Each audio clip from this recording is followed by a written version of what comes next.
एक घर में 3 भाई और एक बहन थी। बड़ा और छोटा पढ़ने में बहुत तेज थे। उनके माँ बाप उन चारों से बेहद प्यार करते थे, मगर मझले बेटे से थोड़े परेशान से थे। बड़ा बेटा पढ़ लिख कर डॉक्टर बन गया, छोटा भी पढ़ लिख कर इंजीनियर बन गया, मगर मझला बिल्कुल आवारा और गवार बन के ही रह गया।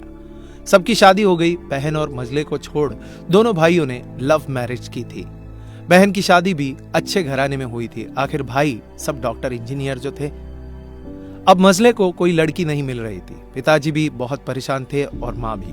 बहन जब भी मायके आती थी सबसे पहले छोटे भाई और बड़े भैया से मिलती थी, मगर मझले से कम ही मिलती थी, क्योंकि वह न तो कुछ दे सकता था न घर पे जल्दी मिल सकता था। वैसे वह दिहाड़ी मजदूरी करता था, पढ़ नहीं सका था तो यही काम था। मझले की शादी किए बिना पिताजी गुजर गए।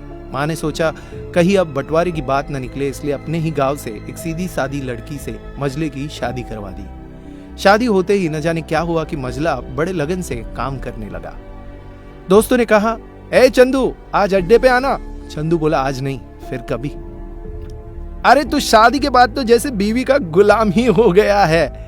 अरे ऐसी बात नहीं है, कल मैं अकेला एक पेट था तो अपनी रोटी अपने हिस्से से कमा लेता था, लेकिन अभी बात कुछ अलग है, क्योंकि अब 2 पेट है, कल और होगा।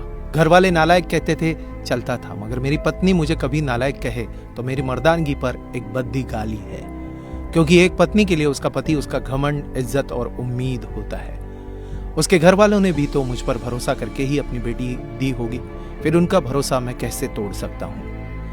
कॉलेज में नौकरी की डिग्री मिलती है और ऐसे संस्कार माँ से मिलते हैं।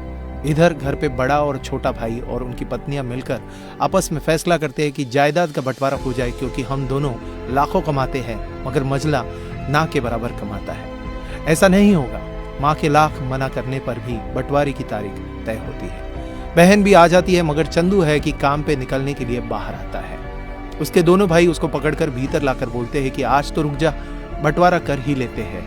वकील कहता है ऐसा नहीं होता, साइन करना पड़ता है। चंदू अपने भाइयों से कहता है कि तुम लोग बंटवारा करो, मेरे हिस्से में जो हो दे देना, मैं शाम को आकर अपना बड़ा सा अंगूठा चिपका दूंगा पेपर पर। बहन बोली, अरे बेवकूफ, तू गवार का गवार ही रहेगा।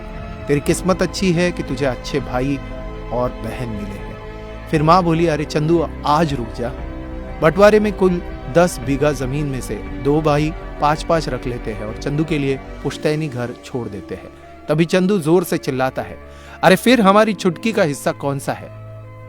दोनों भाई हंसकर बोलते हैं, अरे मूर्ख, बंटवारा भाइयों में होता है, बहनों के हिस्से में सिर्फ उसका मायका ही है।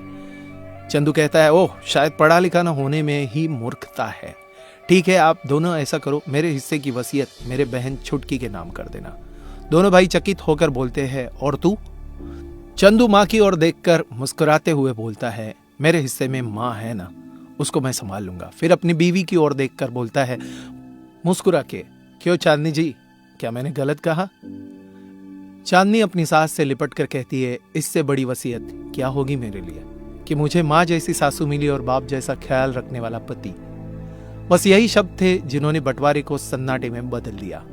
बहन दौड़कर अपने गवार भैया से गले लगते हुए रो रही थी, माफ कर दो भैया, मुझे क्यों नहीं समझ में आया कि आप इतने महान हो। चंदू अपनी बहन से कहता है, इस घर में तेरा उतना ही अधिकार है जितना हम सबका।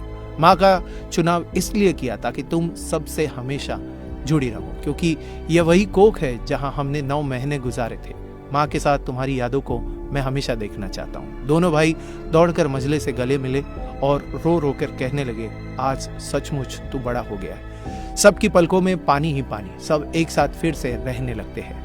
जब लोग अनपढ़ थे तो परिवार एक हुआ करते थे। मैंने टूटे परिवारों में अक्सर पढ़े लिखे लोग देखे हुए हैं। अगर आपको ये कहानी अच्छी लगी हो तो आपकी कमेंट नीचे बॉक्स में जरूर बताइएगा, और अगर ये वीडियो अच्छा लगा हो तो लाइक कीजिएगा, शेयर कीजिएगा ज्यादा से ज्यादा लोगों तक। ऐसे इंस्पिरेशनल वीडियोस के लिए सब्सक्राइब कीजिएगा हमारे YouTube चैनल और फॉलो करें हमारे Facebook पेज को। धन्यवाद।